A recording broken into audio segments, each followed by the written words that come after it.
in some sense, we are the sum of our experiences. Every experience you and I go through affects us in some way. It impacts the way we think, it impacts our emotions, maybe it even affects our future decisions. Somebody who gets into a car accident, the way they drive changes. Now shaitan, his job is to try to mess us up in some way, get us off the straight track. So I'll highlight some of the ways he uses our past against us, and we think these are thoughts that are happening inside of our own heads, while it's actually the shaitan. And that's one of his great successes, is you think that these are your own thoughts, but these are wasawis. These are just whispers of the devil, where he's trying to make you fall back into something that you may have fallen into before. One of the ways that he does that is that maybe, for example, you used to be a better person, maybe more diligent with your prayers, and you didn't fall into Allah's disobedience, and you were good. You could look back and you say you were good. And some people are like that. They look back and they say, you know what? There was a time I was a much better person. I'm disappointed with myself now. I remember the time when I used to stand in prayer and I used to cry. I don't know the last time I've shed a tear. Or I used to feel so much connected to Allah. I used to just kind of do dhikr all the time. I used to make the dua for coming into the house or leaving the house or going into the restroom or coming out of it. Or I used to just have every excuse to remember Allah. I used to be much kinder with my words. Now I use foul language. I use bad words against people. I lose my temper. I speak about people. I backbite. I've developed all these habits. I didn't used to be like this. And so shaitan says, that part of you is dead. That's gone. That's never coming back. Listen, that's over with. This is who you are now. And he'll make you almost give up on yourself. While the reality is, if Allah made you capable of living a certain way, and living by a certain standard, and you upheld it, you were able to do it, then that actually means that you will forever be capable. That's actually proof to yourself. And so shaitan wants to convince you that you no longer have that capability because of whatever experiences you've gone through or I've gone through. Now we will never go back to who we were again. At least in our spiritual sense. We can't go back. Now understand something. Emotionally, maybe you can't go back. Emotionally, when somebody's scarred, maybe they're changed forever, and that's okay. That's life.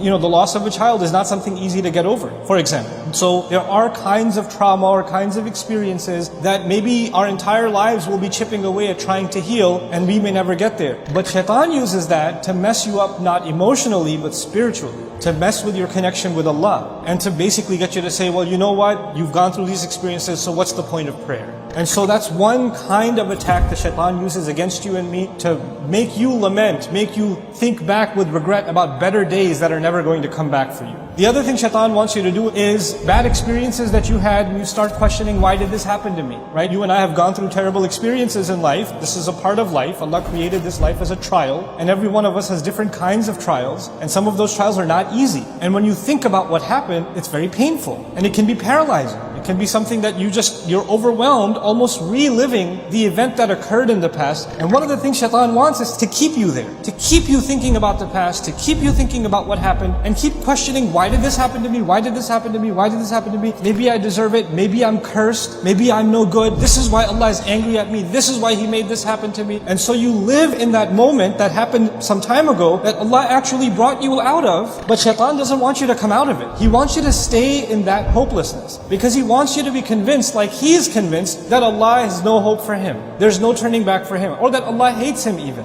You and I might develop, because we're thinking about that event all the time, not just anger towards people who hurt us, but even towards Allah. Like, why did He let this happen to me? And so when you think about the kinds of experiences that prophets went through, ﷺ, you'll appreciate something. The prophets Allah talks about in the Quran are, in so many cases, people that had such difficult lives. Even before they became prophets, they had extremely, extremely difficult lives. Think about the life of our own messenger, ﷺ, whose parents die in childhood, right? Who goes through one care to another care to another care, and every time he has somebody that is basically taking care of him, they pass away. And he's passed on to someone else, and he's passed on to someone else. How difficult is that for a child? How difficult is it for a parent to lose their child? Our messenger experienced losing children, ﷺ. Why did I deserve that should happen to me? Or why did my child deserve to die like this? And every time you see somebody else's child healthy and running around, it reminds you of the child that you don't have anymore. So these are the kinds of pains Allah put even prophets through, ﷺ. The reason I'm saying that is for you and me to know that these pains that we experience in life are not a proof that Allah has cursed you, or Allah is angry at you, or you're going through bad experiences because Allah is mad at you and Allah is punishing you for something. That's not the case. Some of the best people that ever lived had very difficult lives. This life was made with trials, with difficulties that we have to learn to navigate. Shaitan wants us to believe everything that happens to us, somehow figure out a way to blame Allah for it.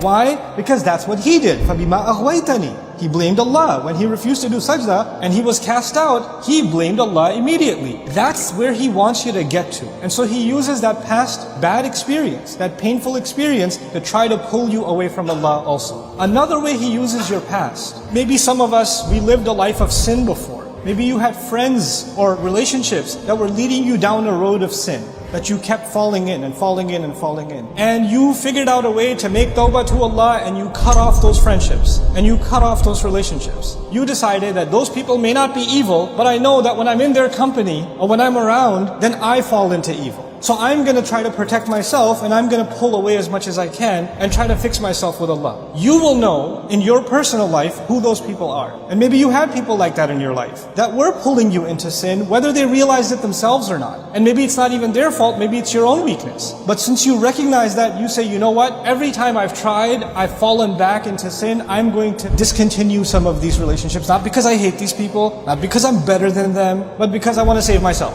I want to pull myself away. And when you pull yourself away, shaytan will come and say, hey, don't you miss the old friendship? Don't you miss those guys? He wants you to pull back. Go back, go back, go back. The same way some people left sin. Literally sin. They left drinking. They left drugs. They left adultery. They left fornication. They left evil deeds. They walked away from them. They changed. But sometimes the devil comes and triggers you and says, hey, you're going through a hard time. Just one time. Just go back. Not forever. But come on, you had a hard week. It's been a tough month. You've gone through a lot. Just go back just a little bit. And you know what that used to be like. There's a saying in Arabic, kullu mamnu' matlub. Everything forbidden is desirable, right? So even though after faith, you develop a regret and an embarrassment over the sins you and I may have committed. And we develop almost a hatred for repeating those sins again. At the end of the day, we're also human beings. And human beings have temptations and desires. And that's one of the things that shaitan wants to manipulate. So he'll try to pull you back and try to get you to say, hey, come on. You know how it used to be, right? It was so much better for you. You felt so much easier. And why deny yourself?